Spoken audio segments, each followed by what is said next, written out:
Você precisa entender um conceito que está nesse livro aqui e com essa estrutura você vai perceber que o que a gente faz com imóveis é simplesmente uma constatação do óbvio.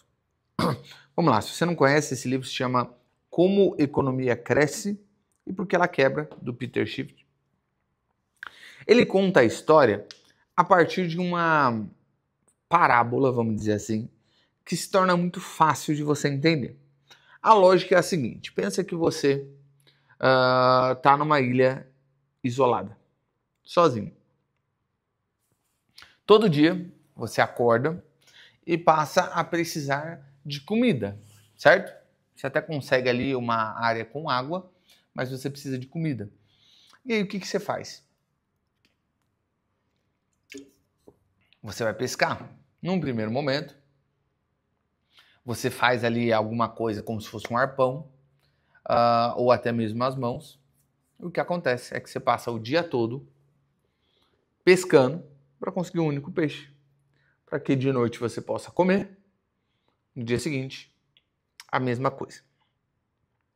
E aí, com o tempo vai passando, essa pessoa ela vai notando que, cara, eu tenho um monte de coisa para fazer ainda, eu gasto muito tempo pescando, eu preciso de alguma forma fazer com que esse processo seja mais rápido.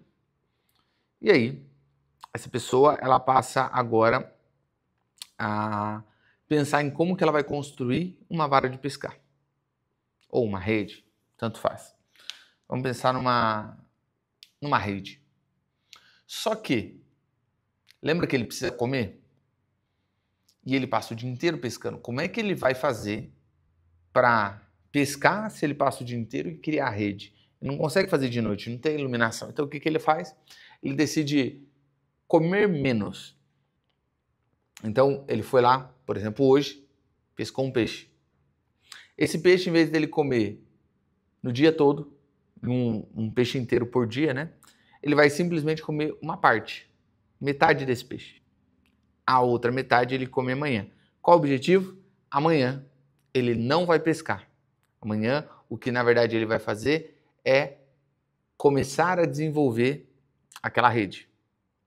E ele vai fazendo, vai intercalando, aí um dia pesca, fica o outro dia sem comer até que ele consegue a rede. Com a rede, o processo dele fica mais fácil. Ele agora consegue pescar 3 peixes em um único dia. Então, o que ele faz? Ele passa ali, vai um dia, pesca, tem comida para 3 dias, os outros 2, ele começa a pensar em uma estrutura de abrigo, começa a criar algumas coisas, e aí outras pessoas vão chegando, ele vai elaborando isso, e ele descobre que tem uma outra pessoa na ilha. Do outro lado da ilha ele descobre que tem uma outra pessoa.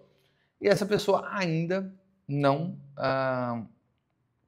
conseguiu criar sua rede. Ele ainda passa o dia todo pescando para comer um peixe, aquela coisa toda. E aí essa nova pessoa, vamos chamar de pessoa 2, ela percebe que a pessoa 1 passa boa parte do tempo fazendo outras coisas que não a pescaria. Ele fala, cara, como é que você consegue fazer isso? E aí é nesse ponto que a pessoa 1 fala, cara, é porque eu tenho uma rede. Aí ele, pô, você não consegue me dar uma? Ele, não tem como, eu só tenho essa.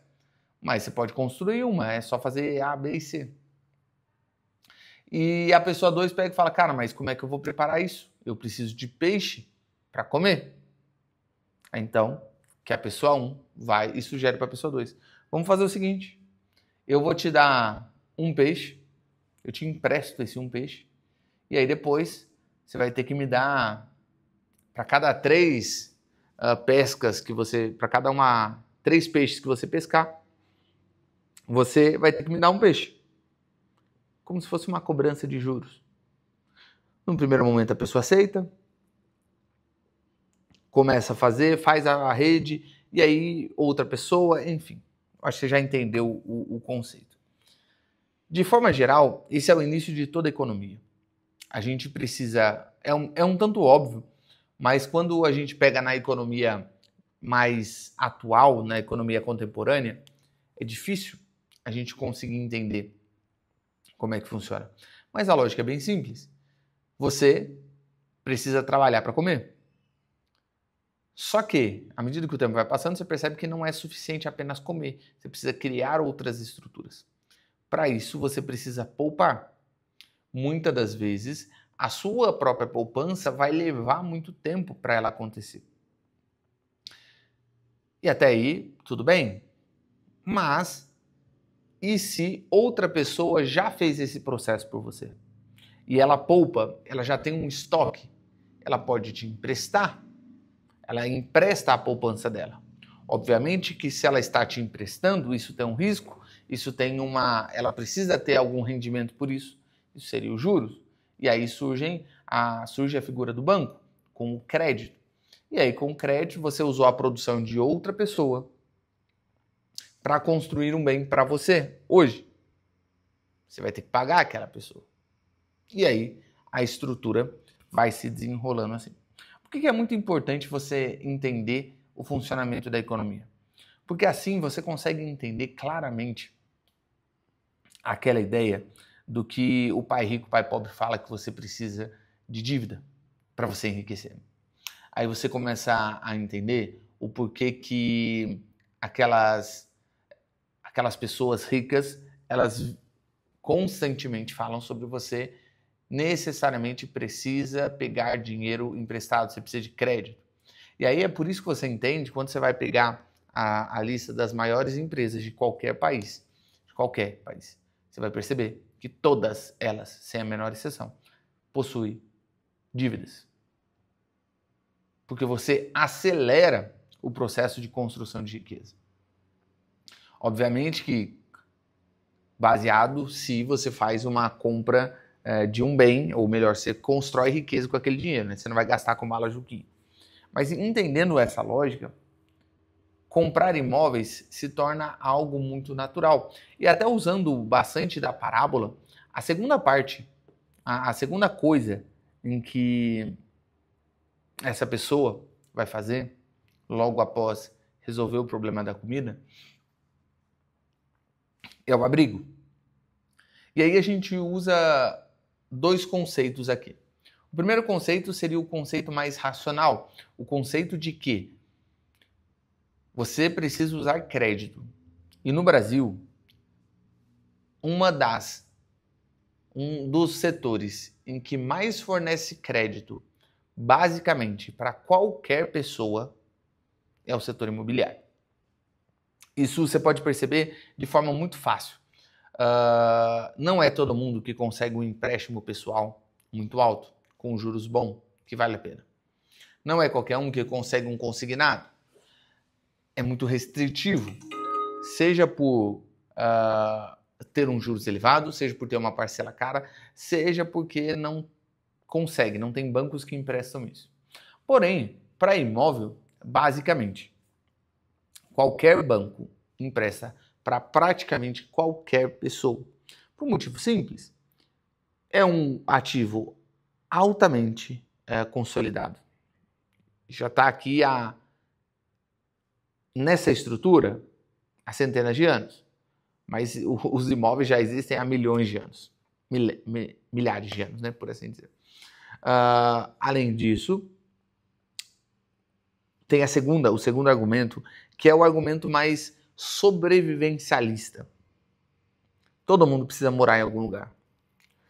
Por mais que você pense hoje, ou muita gente passou a pensar que ter o aluguel é mais barato, é mais fácil do que ter um imóvel próprio, mesmo que seja assim, as pessoas elas vão precisar alugar de alguém.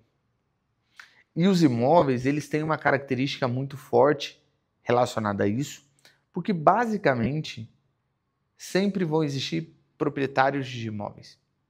E tirando raríssimas exceções em que há, sei lá, uma desapropriação em massa de um país, em que, sei lá, pensa num governo louco, ditatorial, que tira todas as posses de todo mundo. Com raríssimas exceções que dá para contar nos dedos quando aconteceu, imóveis são altamente seguros. A garantia de propriedade dos imóveis, elas são muito bem designadas. Edward, mas tem esses problemas. Sim, esses problemas existem, mas a exceção não anula a regra, ela está aí para garantir a regra. E vamos ser sinceros, se um país tem um problema de desapropriação nesse sentido, todo o resto que você possa pensar em investir já tem o problema. Porque até mesmo os políticos têm muitos imóveis. Então, tem a questão sobrevivencialista em que todo mundo precisa morar em algum lugar. Você pode ter imóveis pensando em locação, você pode comprar imóveis pensando em venda. A grande questão é que qualquer ser humano vai precisar morar em algum lugar. E aí você pode pensar, mas todo mundo podia morar debaixo da ponte. Cara, não existe ponte suficiente para todo mundo. Você precisa comprar imóvel. Por que eu estou entrando nessa questão? Porque entender isso torna muito mais óbvio o investimento em imóveis. Eu trato basicamente aqui no canal de assuntos de leilão. Mas se você não entender o motivo do porquê que você deveria investir em imóvel, o leilão de imóvel é meio que inútil. Porque leilão de imóveis é somente uma ferramenta. Eu falo para todo mundo isso, que o leilão, ele não é o investimento. O leilão de imóveis, ele é, vamos dizer assim, um negócio. Talvez uma empresa que você construa para você mesmo. Investimento é o imóvel. Ele é só um caminho, é só uma ferramenta, porque é a forma mais barata de se comprar imóveis, de se ter imóveis. Mas ele é só uma ferramenta. O grande investimento está aqui, são os imóveis. E você entender essa estrutura de construção de riqueza através da poupança, você passa a entender o porquê que existe muito crédito disponível para imóveis. Você passa a entender o motivo, até se você tem ali um pensamento mais, vamos usar uma palavra não muito ofensiva, um pensamento mais de, não, todo mundo deveria ter o direito de ter isso, todo mundo deveria ter um imóvel, imóvel é um direito das pessoas. Você começa a entender que, cara, não é um direito. A gente vem no mundo pelado. Se a gente não ter um esforço para você arar uma terra, a terra não produz comida suficiente para todo mundo. Então sempre vai ser necessário o trabalho. O trabalho faz parte. E a poupança é necessário para o enriquecimento. Pode ser em menor grau ou em maior grau. Sempre você vai precisar gastar menos do que você produz para você aumentar a sua riqueza. Isso é construção de riqueza. Utilizar esses pensamentos simples, talvez até infantis, ajuda você a entender do porquê que você deveria investir em imóvel. E é o meu apelo que eu faço a você. Cara, pense em imóveis.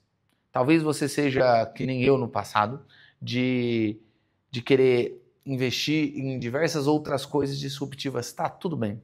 Invista também. Talvez você queira investir e falar assim, não, eu vou investir em fundos imobiliários porque isso é um papel secundário do imóvel. Você percebe que o imóvel é tão consolidado que existem imóveis, existem proprietários de imóveis, existem pessoas que criam mercados secundários a partir dos imóveis. É um papel. Fundo imobiliário não deixa de ser um papel. Eduardo, mas é porque é mais simples, eu não preciso gerir? Sim, mas você não tem o poder do crédito. Crédito é a grande expansão. Nesse livro, inclusive, ele usa, ao longo dos capítulos, depois que ele vai estruturando, né, como é que vai se formando a sociedade, tem ali como que o aquecimento da economia vai acontecendo a partir da expansão de crédito, exatamente quando o crédito não é lastreado de forma real. Mas isso é assunto para um outro vídeo. Eu quero que você realmente saia daqui refletindo sobre se você não faz, se você não gosta, por que eu não poderia investir em imóveis? E se você já faz, talvez você devesse pensar em como você estrutura melhor isso para aumentar o seu portfólio, principalmente através de leilão. Se você chegou até o final e falou assim, beleza, entendi tudo isso, eu gosto de tudo isso, mas não sei comprar imóvel de leilão.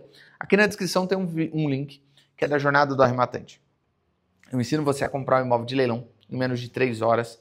Óbvio, tem mais tempo esse curso, mas o principal que você precisa são 3 horas para você aprender a comprar um imóvel através de financiamento no leilão, através de FGTS no leilão ou à vista no leilão. Imóveis com desconto, financiado. Pensa que louco. É você colocar esse pensamento em prática. Fechado? Nos vemos no próximo vídeo. Aquele abraço. Valeu!